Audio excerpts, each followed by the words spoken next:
Om Sahana Vavatu Sahano Bhunaktu Sahavetyam Karavavahe Tejas Vinavaditamastu Bhavidvishavahe.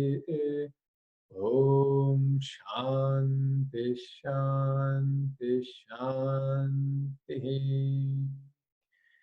Gurur Brahma Gurur Vishnu Guru Devo Maheshwara Gurudeva Param Brahma Tasmai Shri Gurave Namaha.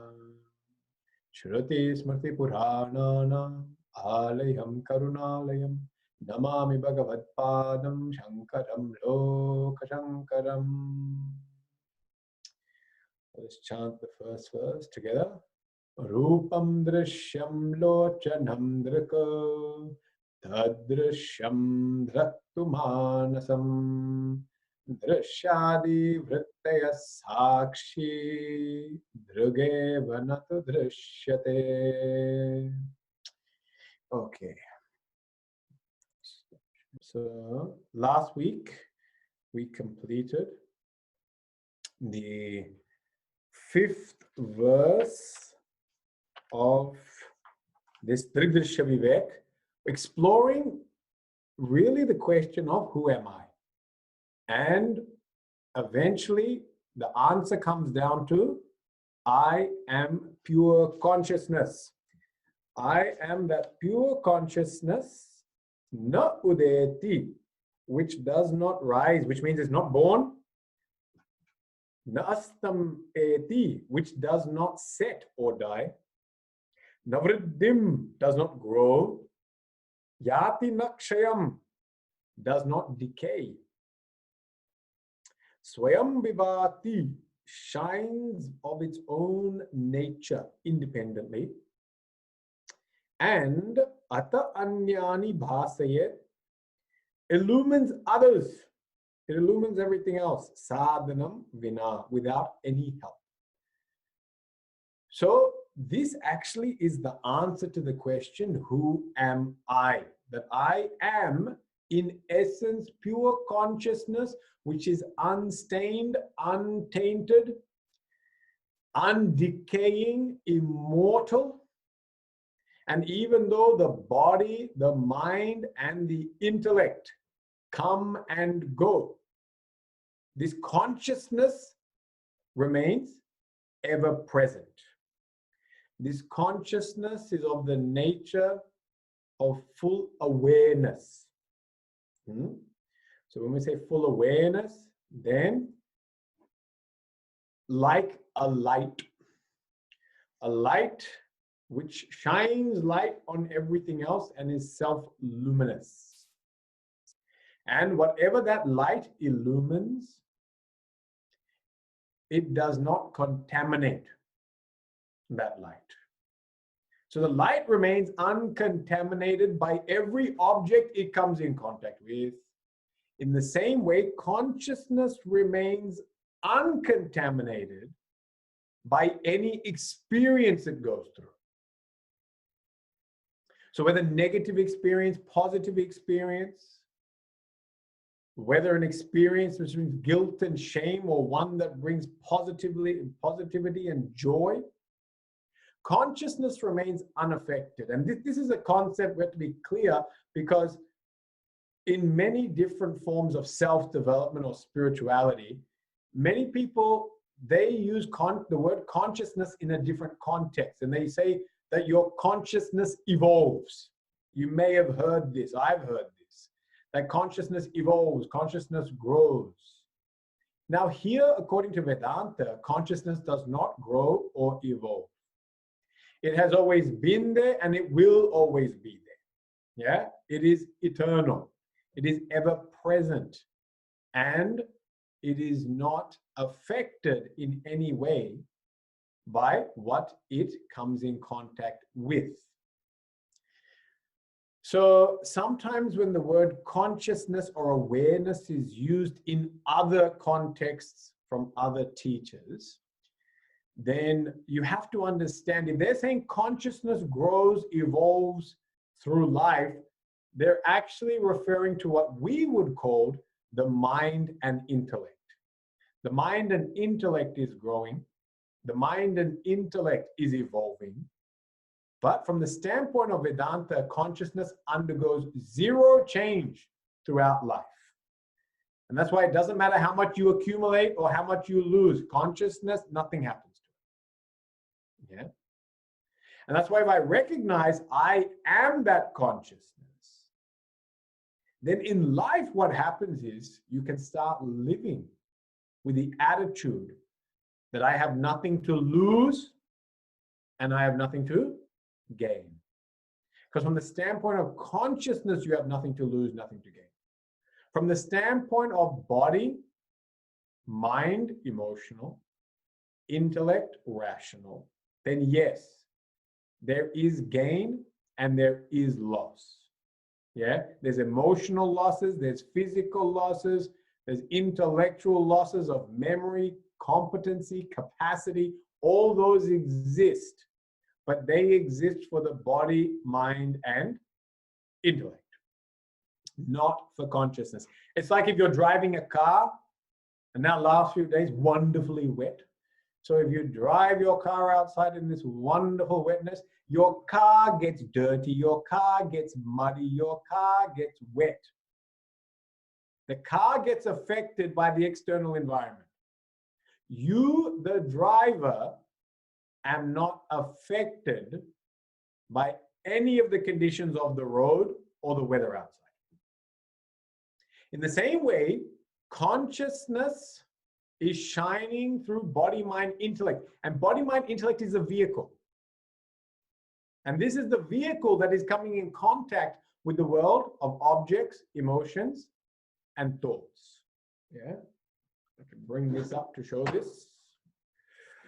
So, body, mind, and intellect is the vehicle which is coming in contact with objects, emotions, and thoughts. However, consciousness is the one that is behind body, mind, intellect. It is as though seated in that body, mind, intellect. Yeah.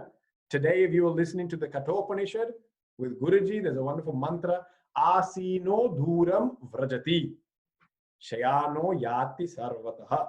Asino, while seated, goes far. This is how the Upanishad describes consciousness. While seated, goes far. Just like what? Just like us in a car. Sitting in a car, doing nothing, not moving, going far. And better than a car, because in a car, at least you have to push the pedal so you can say, I'm doing something. But guess what? Go on a plane. In a plane, zero. Our contribution to the flight is zero. In fact, we are a negative contribution because of the weight that we bring onto the plane. Because of the weight that we bring onto the plane, it's harder for the plane to move. Yeah? And then as we eat more of the food on the plane, it becomes even harder for the plane to continue to move. So, and then it becomes harder for the passengers next to us to deal with us. So various other difficulties arise. But must understand, consciousness is as though a passenger of this body, mind, intellect, and this body, mind, intellect is in constant contact with the world of objects, emotions, and thoughts. And that's where staining takes place.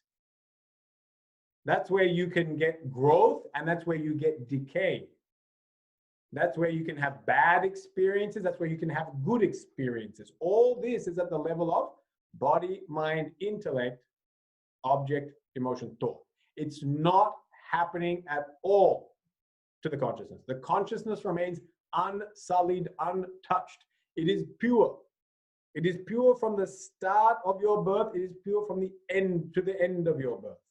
No matter how disastrous your life is, or however noble your life is, consciousness undergoes no change or transformation whatsoever.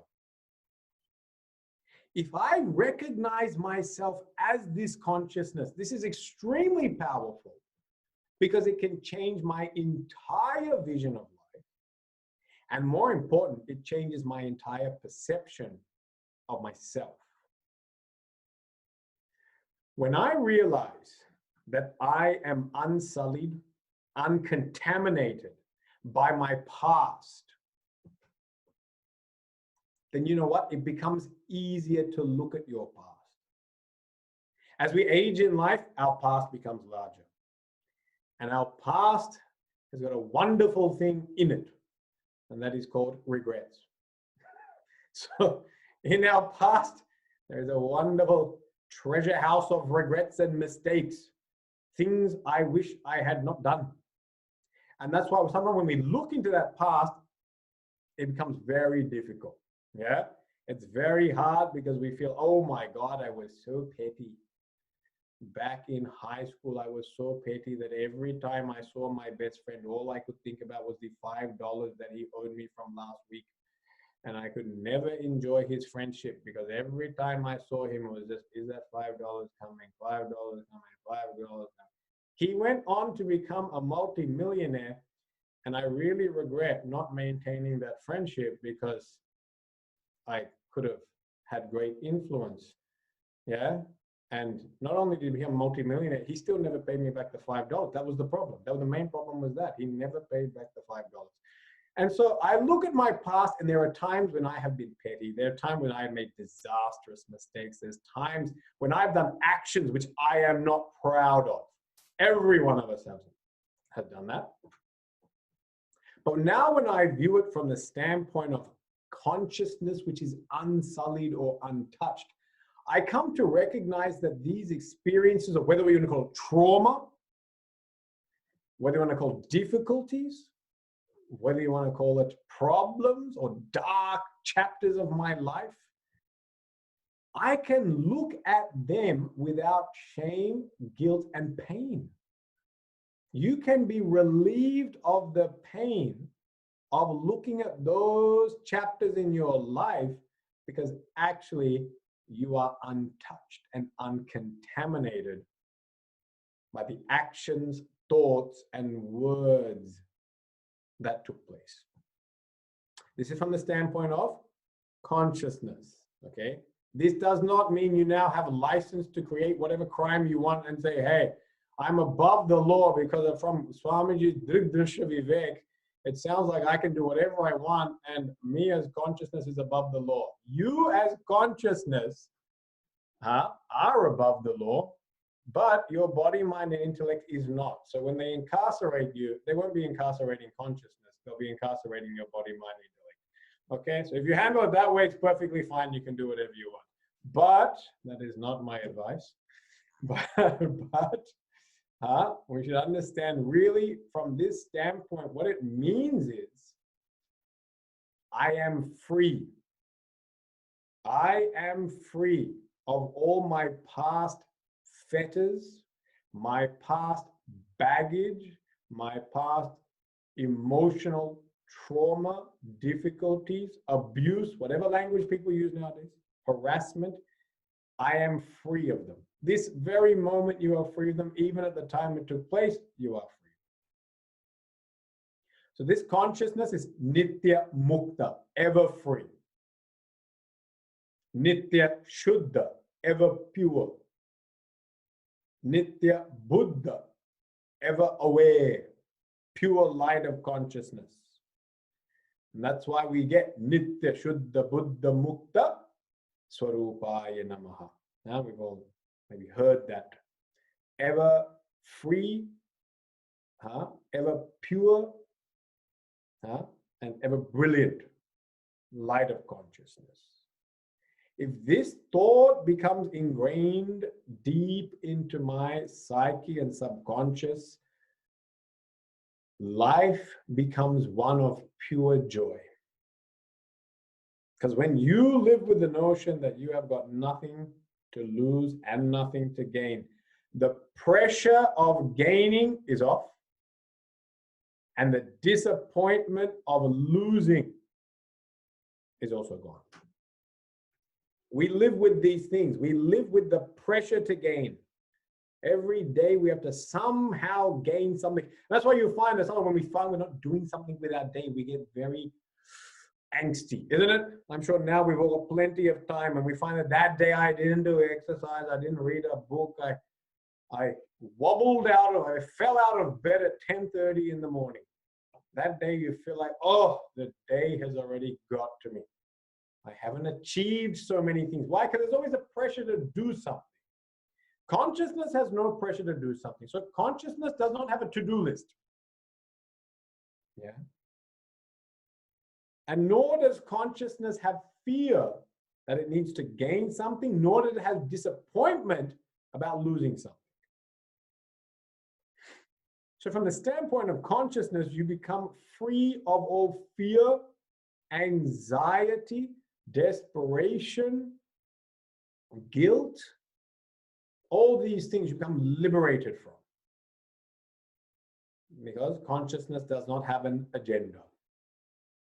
Our only purpose in life is to realize I am that consciousness. That's my only purpose. Everything in life should be directed towards that achievement. Okay? So this is a discussion about, this is the answer really to the question, who am I? Now, technically speaking, really the text is over here. Wonderful, 5 verses down, done. Swamiji, good. Next book. No. Because for us to really appreciate this concept and to live it, to abide in it, there's lots of doubts going on.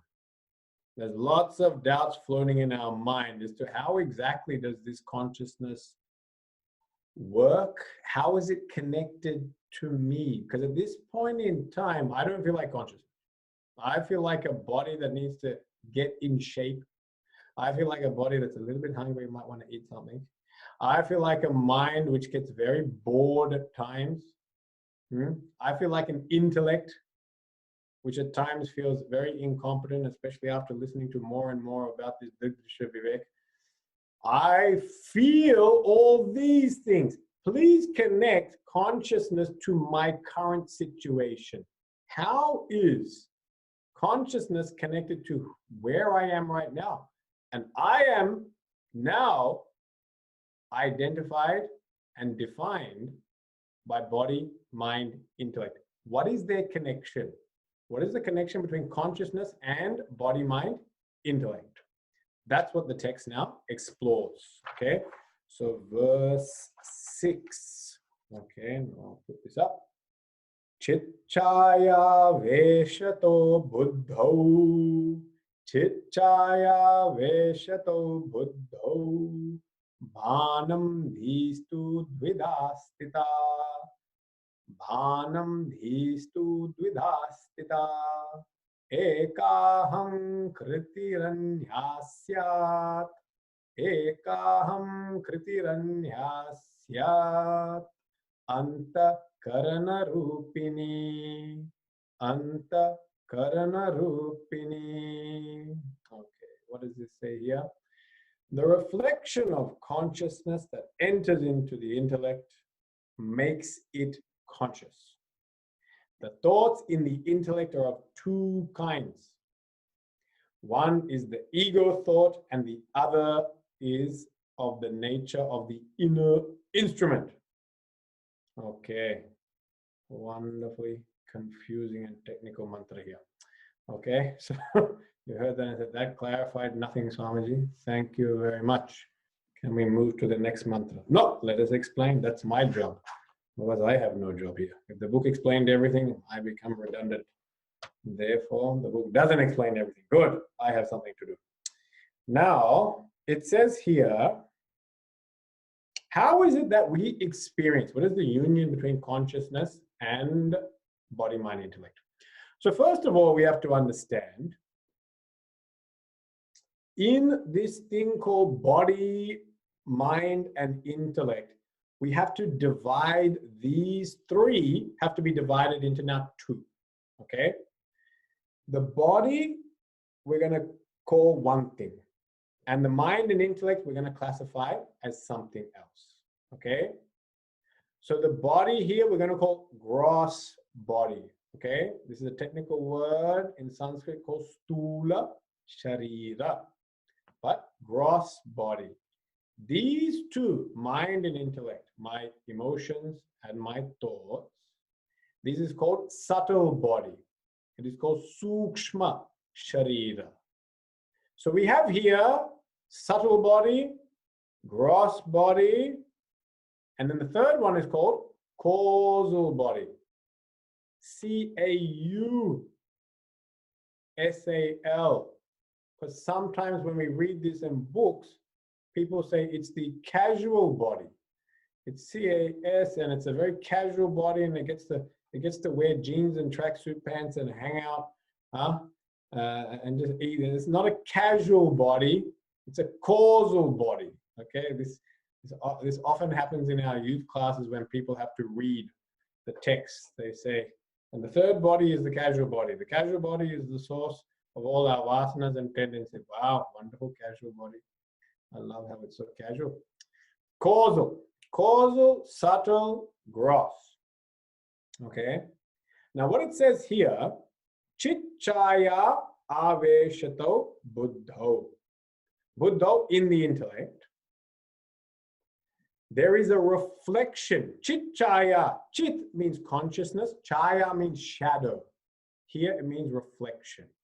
Reflection of consciousness takes place in the buddhi, in this thing called a buddhi. We're going to explain what this buddhi is. Yeah? And because of this reflection of consciousness in the buddhi, bhanam, these two, it appears to be sentient. Bhanam here, you can take as the word sentient. Sentient, you understand? Alive, living, self-aware. So why? Because there's a reflection of consciousness coming into the buddhi, and the buddhi now is appearing to be shining or sentient. Commentary here is fantastic. Guruji gives a nice example that basically, imagine you have a bucket of water, and now from that bucket or into that bucket, sunlight is coming through. And sunlight hits the bucket of water and then goes into a room. There's a dark room. The bucket's sitting on the veranda. Yeah? And we've all had this. You've all seen this in your own house. If you have a bucket or any water puddle outside and it's over cutting through the window, if you look in your room, there'll be some shadow, some very bright spotlight will be there. Yeah? That spotlight that has now has come from a reflection of a surface outside. The sun hitting the surface has now created this reflection. Okay? So now what's happening, in this reflected light, all of a sudden the entire room is lit up. In the same way, now that consciousness is hitting what we call the buddhi, it is now coming off that buddhi and illuminating everything else. Yeah, it's illuminating everything else. Now, this thing called the buddhi, what exactly is this buddhi that you are talking about? And it says here, this buddhi is made out of two parts. So let's just call it subtle body now. The subtle body here, they've classified as two parts. One is called ahankara, and the other one they've called as a thing called antakarana. Okay, antakarana. So let's call it the reflective medium. Actually, better call it reflective medium. It's going to get a bit confusing here with too many terms being used. So here, just for those who understand a bit of the Sanskrit, the word buddhi is talking about, buddhi here is in reference to antakarana and ego, ahankara. Antakara It's just being termed that way. Antakarana is made out of mind, intellect, and memory. That will define that. So mind, intellect, memory, plus ego is what is called as buddhi in the first line. So in the first line, that's what it's being referred to. It's a little bit unusual because generally buddhi is not referred to in that way. So it's a little bit unusual, but here it's being referred to in that way. Now, this is the reflective medium. This is the water. This is the water that's sitting there. Yeah? And now consciousness is coming through, and consciousness is hitting that reflective medium. When consciousness hits that reflective medium, it appears as if that reflective medium is now shining. It looks as if the reflective media is shining. Just like when the sun hits, when the sun hits the puddle of water, the water all of a sudden seems to be shining. And it appears as if water is shining. Yeah? However, water has got no capacity for luminosity. Water can't illuminate anything. Yeah? Water is not a luminous substance. But because of the sun hitting it, all of a sudden it appears that this thing is luminous. Same way, our inner thoughts, our feelings, our memory, and our concept of self. Concept of self, ego. Thoughts, buddhi. Feelings, mind. Memory, smriti. These four things are what constitute what's called antakarana. That's the reflective medium. So this reflective medium is made out of these four components. And when consciousness hits that, we all of a sudden feel that is alive. That is sentient. That is self-aware. Yeah? And this is our current experience. And that's why we say, we know we are a self-aware being, but we keep on thinking, I am that awareness which is connected with thoughts, feelings, memory, ego. That's what our current experience is. Our current experience is I am aware. I am a living sentient being. But I'm a living sentient being with thoughts, feelings, memory, and ego. We don't realize that that sentiency actually is disconnected and it's coming from another source. The sentiency is not coming from the thoughts, from the mind, from your memories. That's not where the sentiency is, which means that's not who you are. That's not who you are. Because now there's a mistake going on and we're a little bit confused. Therefore, we feel I, the light, am the water. Yeah?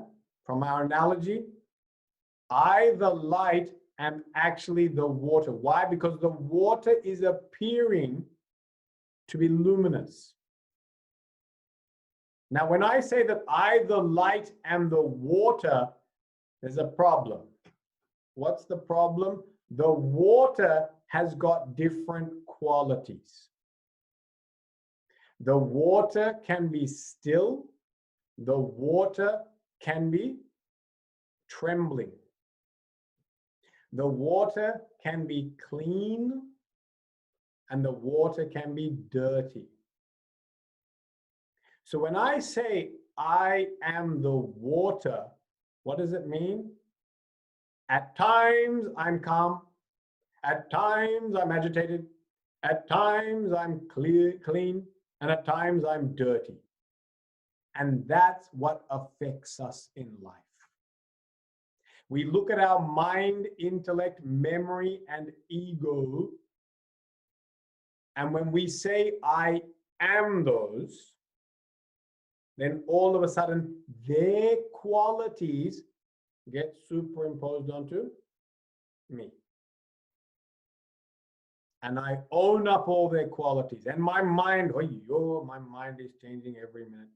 Oh, every moment, I don't know what I want to do. Sun comes out, I want to go outside. Then a cloud comes, I want to run back inside. Then I turn on Netflix, I don't know what I want to watch. Too many channels. Which one? That one. Let me watch something educational. I start 5 minutes, I'm bored out of my mind, learning about the lions of the savannah. So then I say, let's go for some action movie. Watch that instead. Mind keeps on changing. Yeah. My intellect. Oh. When I was in primary school, I was the smartest boy in maths.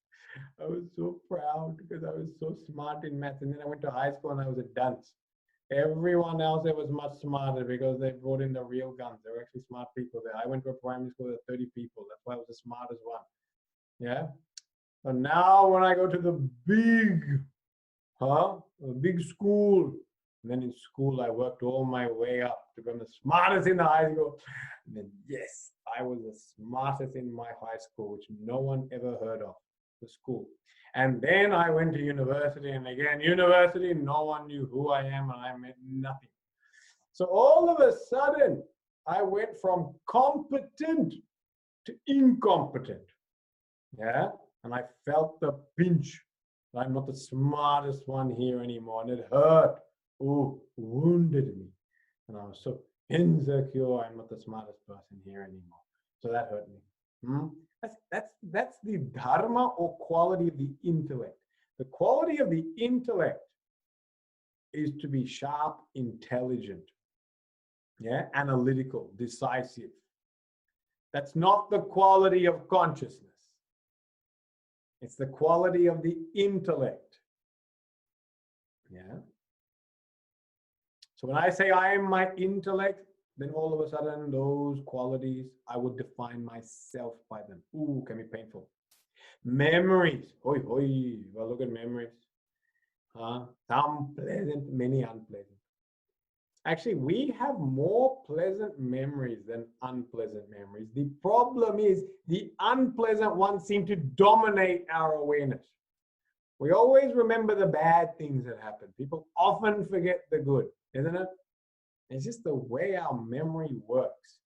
We always remember hard times. I'll give you a simple example.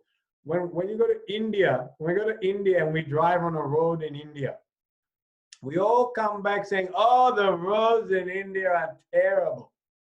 Yeah. Why? Because when we drive in India on the roads and we cover 100 kilometers, you will find that in that 100-kilometer stretch, you may have experienced about 2 kilometers where there was a lot of potholes. And because of those potholes, bouncing here, and it's a very good chiropractic adjustment.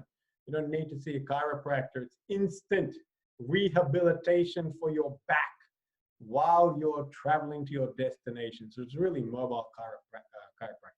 It's wonderful. Now, when you go through this, the rest of the 98 kilometers was fantastic. But when you recall your journey, what do you remember? Oh, that 2 kilometers is terrible. The roads are terrible in India. Yeah? Because we always seem to focus on negative things. The nature of our memory is to focus on the negative things. That's why if a person has loved you for 10 years, showered you with affection, served you with extreme love and patience, and then once they scold you, oh, traumatized. I'm traumatized, abused, harassed. Huh? Why? Because we remember that one scolding, but we can't remember 10 years of love, affection, sacrifice, and service. So our memory is very peculiar. It seems to hold on more to the dirty things that have happened rather than the wonderful things. So when I define myself as my memories, guess what? I end up feeling very low. I feel very terrible. I feel I'm incomplete. I feel like I haven't done anything. I feel like others have mistreated me. Yeah. So this is what's happening. So we have got this reflective surface. In this reflective surface, we have got these four components. Intellect. We've got mind and its emotions. We've got memory. And the last one is a thing called ahamkara. Ahankara means ego. There's an ego thought that's there. And this ego thought keeps on saying, I did it, this is mine. It's possessive. It's a thought of possession. Yeah? When the ego thought is reflected outside, it is a thought of possession. This is mine. Yeah? So I see the children, my children, I see my water, no one else would drink. In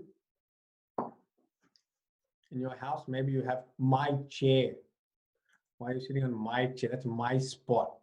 And when people also, when they sleep in the same bed, my side of the bed, what are you doing there? Get out of the side. Move. My side table. Now they have his, her basins in the same,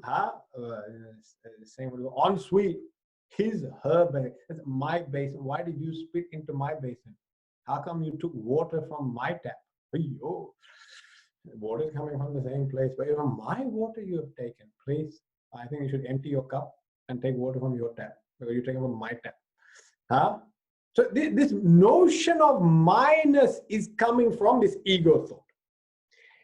And the other thing that the ego thought generates is, I did it. I did it. Anything that takes place, it was me. The sun is shining today, me. That's what happened. When I come out, sun comes out. I'm not there, I'm not there.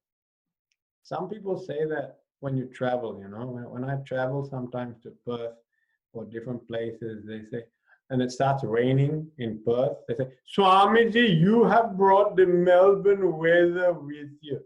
I wish I had such powers, but unfortunately I don't. But I like to fake and say that I have such powers. So I do sometimes. It was me. I'm a person of great mystical power. Be careful. Ooh. I would like to do more of that, but I can't and I shouldn't. I'll get told off. But we claim everything as I did this, I did that. And many times when we make all these claims, we forget about all the contributing factors that have actually come together. So, I washed the clothes. Not that I'm saying anything about washing clothes, but I heard someone say, you wash the clothes or you just put it into the machine and the machine washed the clothes? We already need clarification of this. Did you actually scrub? No, machine does the scrubbing. You put the, no, soap does the cleaning. Did you spin, dry the whole thing? Not even that the machine does. So I'm just trying to figure out what exactly is your contribution to this whole washing of the clothes. Yeah, so that doesn't mean go around telling the people who wash the clothes in their house that they do nothing. Please don't take this in the wrong way, okay? But you must understand that behind every action we do, there are multiple factors that contribute to the end result. And ego tends to deny and dismiss those factors. And it says, I alone am the doer. That's the nature of that thought, okay? So these are the four thoughts that are now in that medium. So in that bucket of water, the water is representing these thoughts, these four thoughts. Intellect, thinking, mind, feeling, memory, remembering, and ego, asserting, claiming. This is the nature of that water. And now the light of consciousness is hitting it. Yeah. And that light of consciousness, which is hitting it, makes the water look like the water is now luminous. The water is giving light. when the light of consciousness hits this intellect, mind, memory, and ego, all of a sudden, it appears that I the light, am mind, intellect, memory, and ego. This is our current situation. So when consciousness now has hit this body, this four aspects, yeah, and a notion arises, I am these four things, then that is called the jiva. That is the birth of the individual. And this individual is defined by those thoughts because he adopts those thoughts. Now, how does this connect to the physical body? That light hits mind, intellect, memory, ego, and then shoots off. And it shoots off. And what it shoots off into and illumines then becomes what you could call the gross body. I want to see here.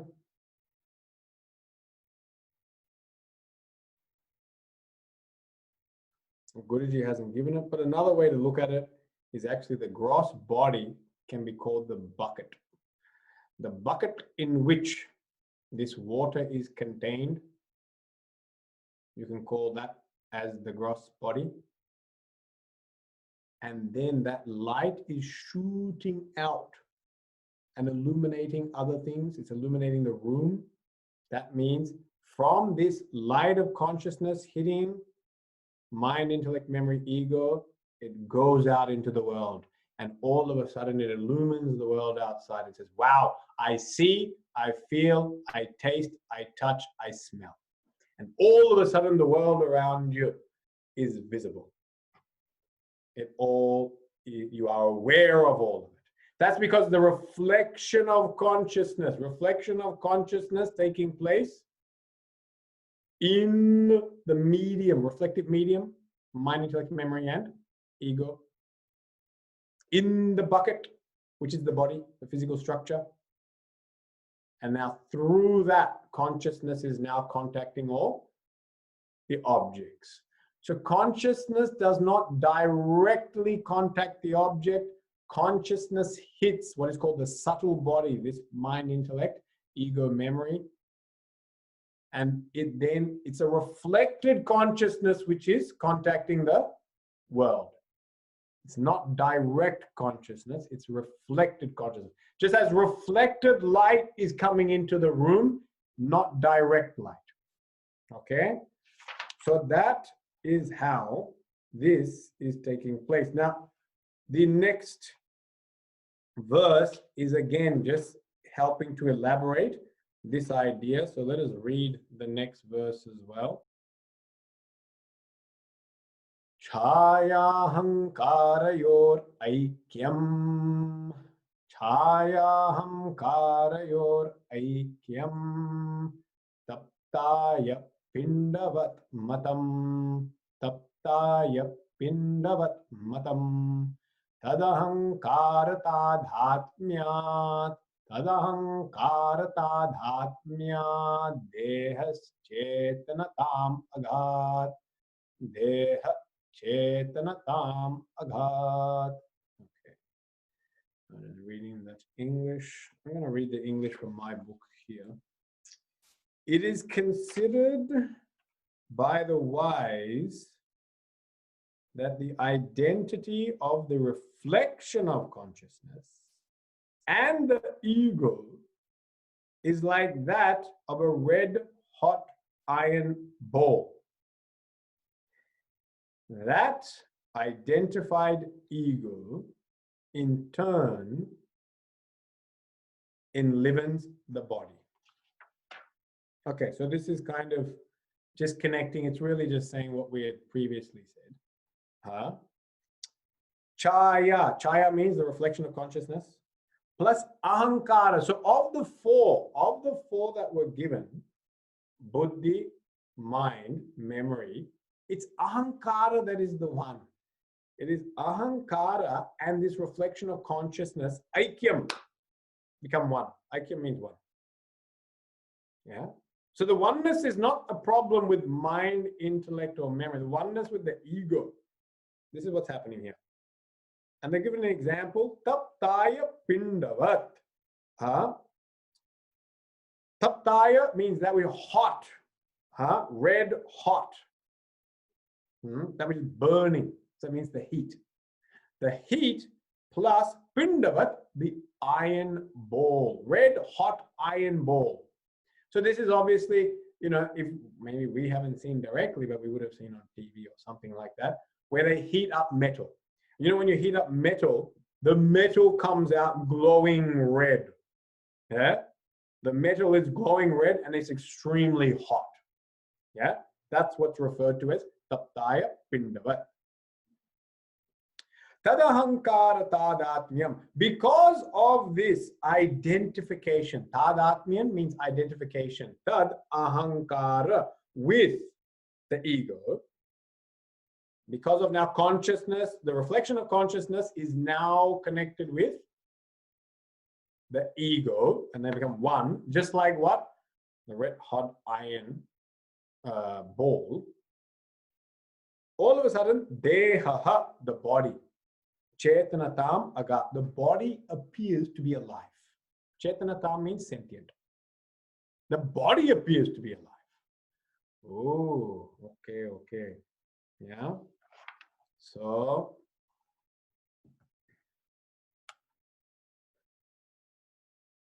what does all this mean?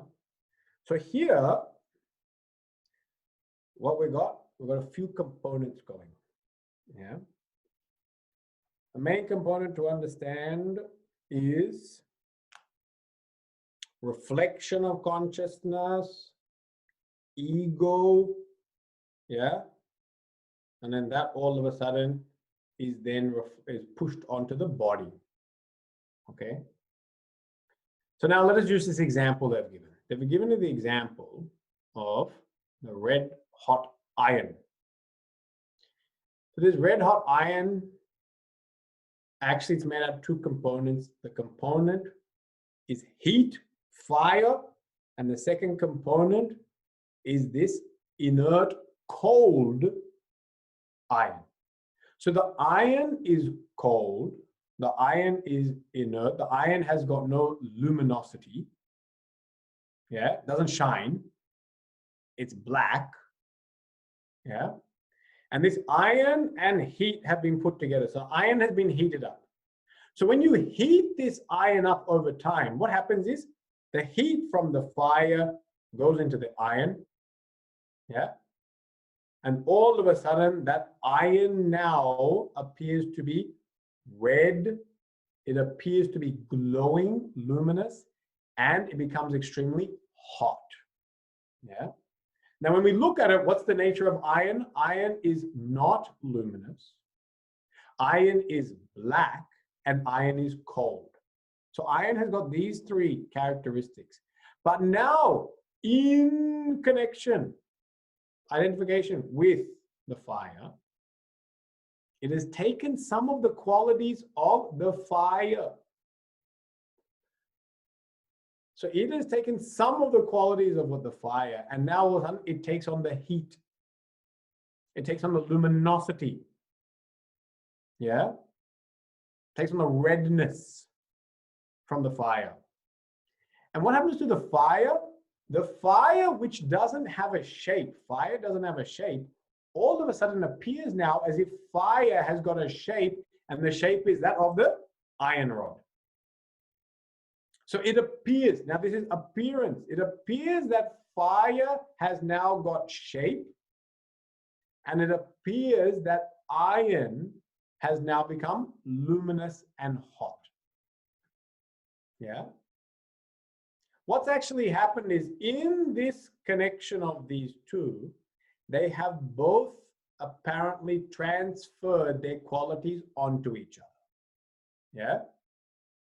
So the quality of heat and luminosity, which belongs to fire, now appears to be on the iron.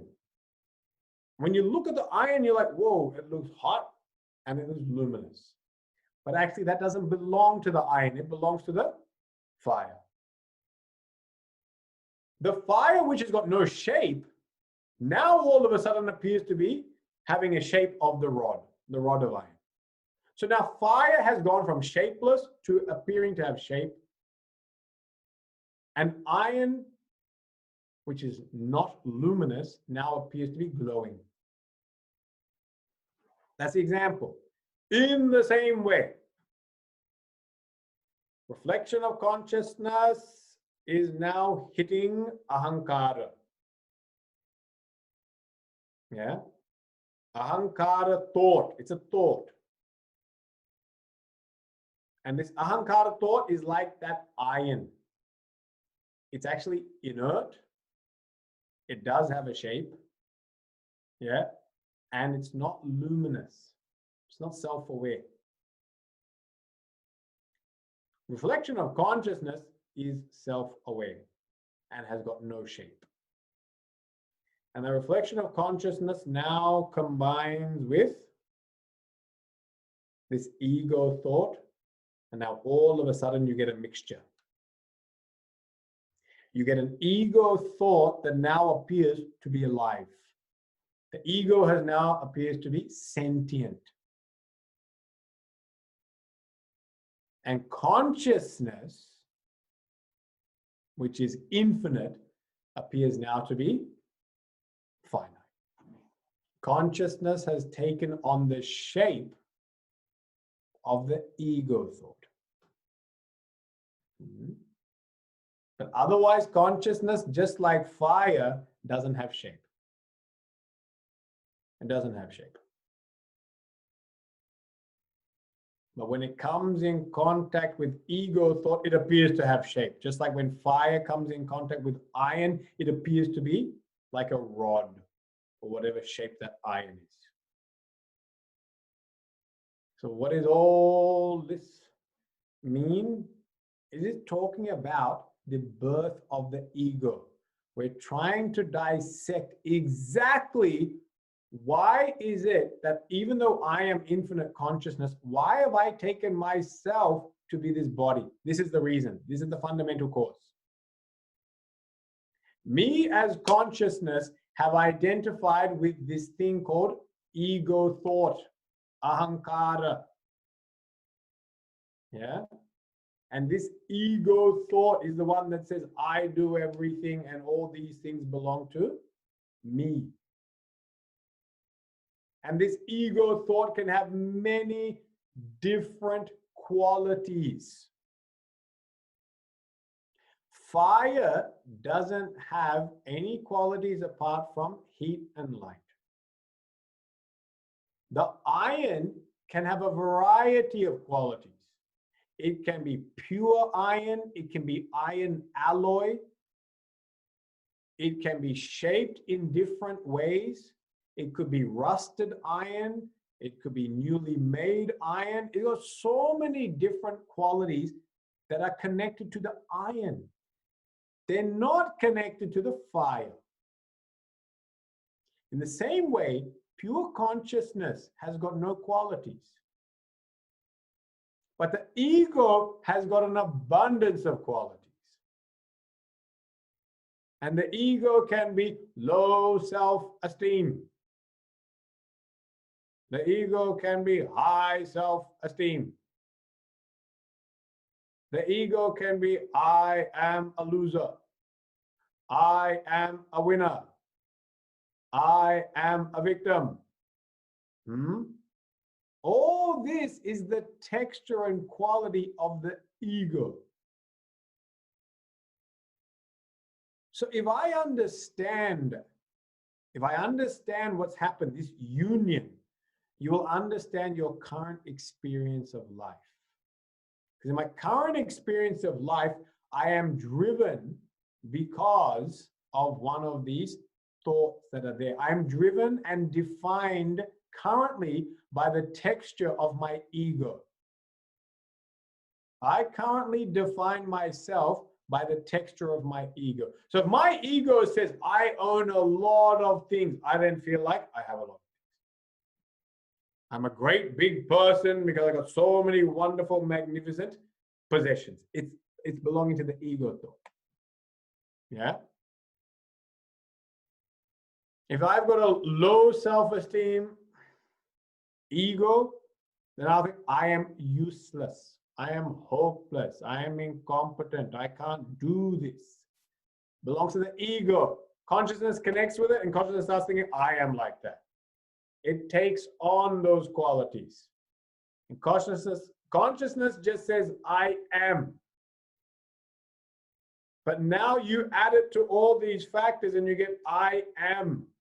Worthy, unworthy. I am. Able, unable. I am. Intelligent, unintelligent. Intelligent, unintelligent, worthy, unworthy, great, not great. All that belongs to the ego thought. So this ego thought has got an entire variety of qualities, and all of a sudden it becomes sentient. It appears to be living because reflection of consciousness is shining on it. Okay? Reflection of consciousness is shining on it. Okay? This is just to understand these two things that are going on. The reason why you might know why this minute dissection is taking place, Swamiji, just tell me I'm beautiful Brahman and leave me alone. Because if we say you are beautiful Brahman, you're going to go outside tomorrow and say, hey, everyone, look at me. I'm beautiful Brahman. You're ugly non-Brahman.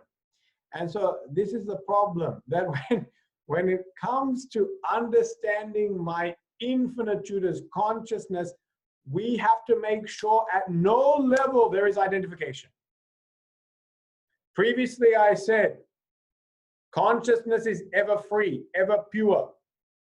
And if I'm not an alert seeker, what ends up happening is I sit there and say, I am ever free. Let me give up all my duties.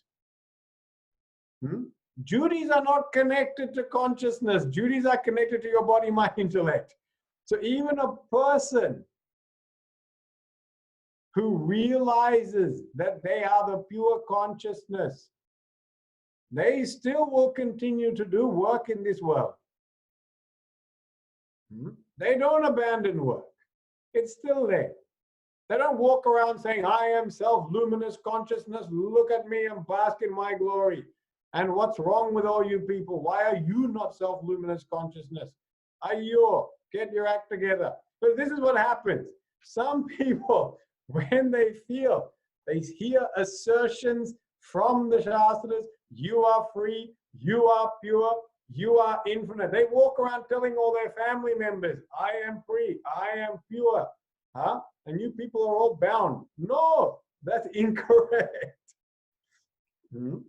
Not you as a body, not you as a mind, not you as an intellect. You as consciousness are free. Not you as body, mind, intellect. Body, mind, intellect always got something to do, something to eat, something to go. It's always there. You as consciousness are free. And that's why it's important to understand this dissection, because for those who are doing very deep meditation or those that are doing sincere sadhana and introspecting, we can't get caught at this level. We can't get caught at saying, I am actually an ego, and now I'm going to tell myself the ego I'm free. No, ego is not free. Ego is always trapped. Ego's got various qualities and gunas and likes and dislikes and other things. Consciousness is that which is free of all. Okay? So under no situation can we come to make the wrong identity. We have to make sure that when we define ourselves as free and pure, that we are talking purely from the standpoint of consciousness, not any ego. And how will you know that?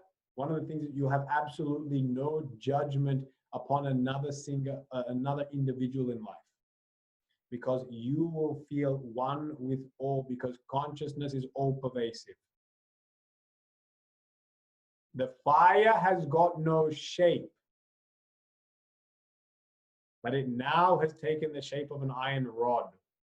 If that iron rod looks at the iron ball and says, hey, iron ball, get into shape. You're so fat. Huh? You need to do some exercise. Look at me, tall and thin. Look at you, round and fat. Yeah. And if the ball talks back to the rod and says, hey, how come you're talking to me like this? He says, because I am perfect. I am free. Huh? I am pure. Why? The iron guru went and told me about it. No, that's also incorrect. The whole thing has been misunderstood. Yeah. I, as the fire, is the same as the fire in you. The fire in me and the fire in you are the same. The consciousness in me and the consciousness in you is the same. So when we really come to understand this, the result of this is a feeling of oneness with all beings. We won't feel judgment over who is high and who is low, because consciousness has no high and consciousness has no lower. The high and low is all coming from ego and etc. Ego downwards, intellect, mind, body. Yeah. So that's why this minute dissection is taking place. And it's just talking about what's called in Vedanta, how I said, the iron ball has taken on the properties of light and heat from the fire, and the fire has taken on the property of having shape. This swapping properties in Vedanta is called mutual superimposition. Okay, mutual superimposition. In Sanskrit, Anyonya Adhyasa. Oh, Swamiji, don't say that again. Anyonya Adhyasa. Adhyasa means superimposition. Anyonya means onto one another. Onto one another, we have superimposed. So one has taken one set of qualities, the other one has taken the other person's qualities. Anyonya Adhyasa. Yeah. So this is what's happening. And the beautiful thing about that is anything that is called adhyasa, superimposition, is not really happening. It's not actually happening. Superimposition, another word, projection. These are projections. They're not actually taking place. Consciousness is not actually taking on the qualities of the ego, and the ego is not actually taking on sentiency. It is a projection that is going on. And that's very liberating to know. Otherwise, again, I will feel that my consciousness has been contaminated by the ego. No, your consciousness can't be contaminated. It's a projection. Yeah. Just like the white screen in the cinema, all the images are projected. That's called superimposition. Yeah. Onto the white screen. And you can see mutual superimposition there. Those light projections have got no structure. They take the structure from the screen, and the screen takes all their color and form. That's Anyonya Adhyasa. Because if you take that projector and shine it out into space, you won't see anything. Because it needs a structure. It needs a support. So the light takes the support of the screen takes the color and form of the lights. And it's a projection. Why? Because at the end of it, when the projection stops, the screen remains immaculate. The screen remains untouched. It does not matter what you put on that screen.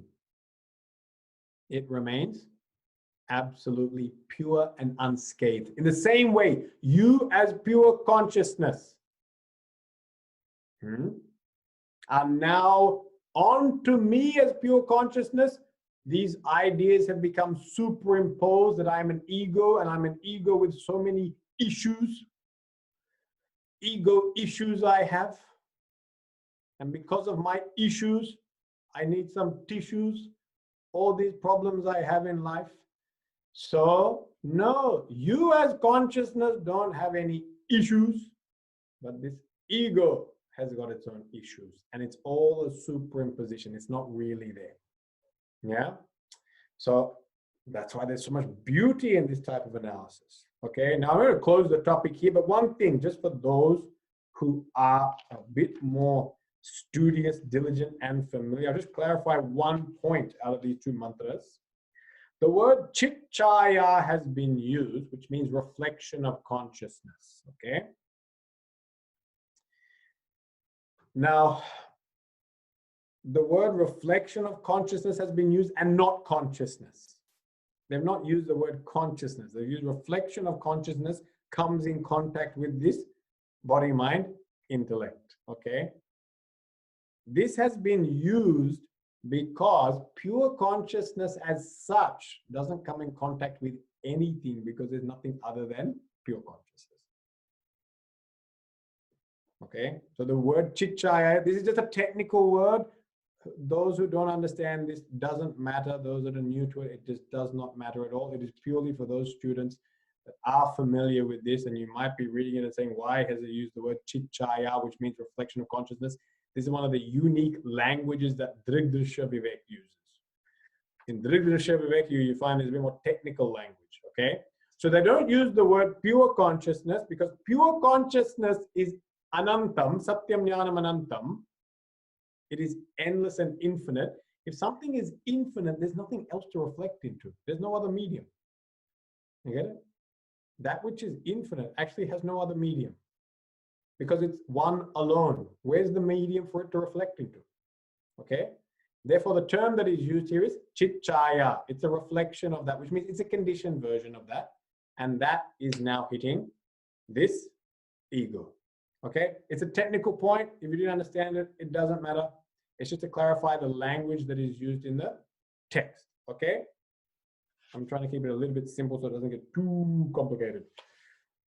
The next verse is also very interesting, and it talks about the problematic ego versus the non-problematic ego. Okay? So we have problematic egos and non-problematic egos. Okay, didn't know. Just thought the whole ego was a problem.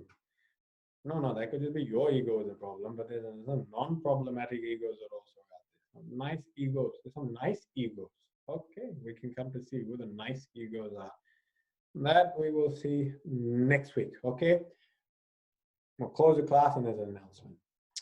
Om Purnamada Purnamidam Purnat Purnamadachyate Purnasya Purnamadaya Purnameva Vashishyate.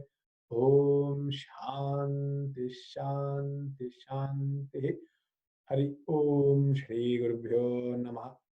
Hari Om.